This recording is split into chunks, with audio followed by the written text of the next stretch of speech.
How to use would rather in English.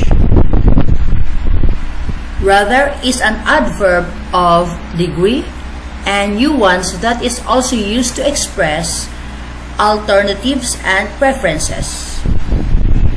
Rather as a degree adverb. Rather is used to emphasize an adjective or adverb. Rather is often used to suggest an idea of something unexpected or surprising.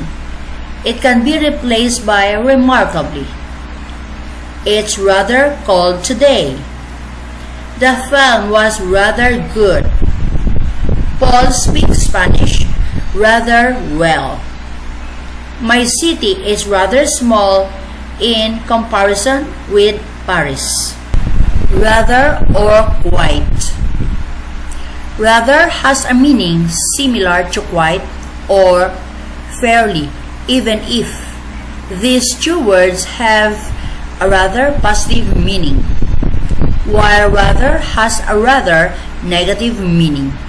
Examples: it's quite warm today. Positive sense. It's rather warm today. Negative sense. Rather or quiet.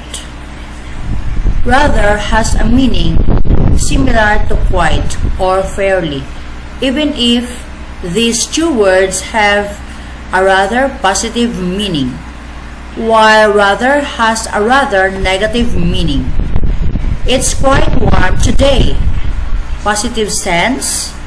It's rather warm today. Negative sense.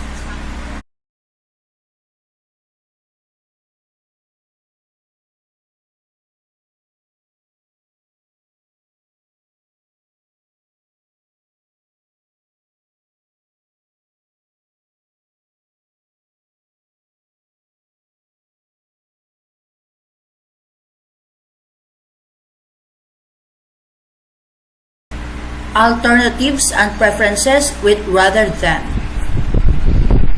Rather than is used to give more importance to one thing when two alternatives or preferences are compared.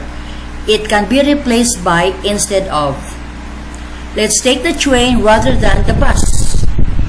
I would prefer to leave now rather than wait. He decided to write rather than telephone. It would be better to go in July rather than in August.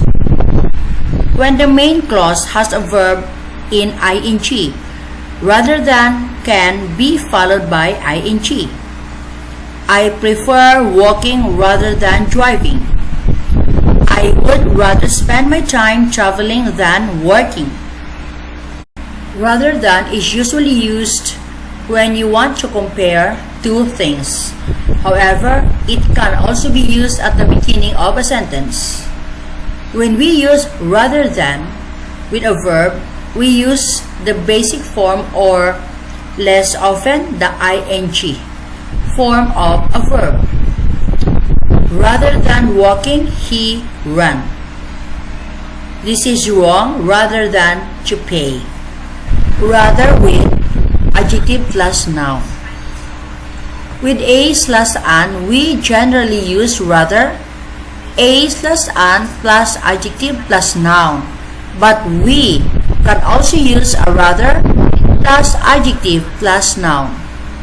With other determinants, some, those, we use determinant plus rather plus adjective plus noun.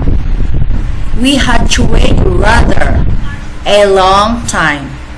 We had to wait a rather long time. Less common. He helped her out of a rather bad situation. He helped her out of a rather bad situation.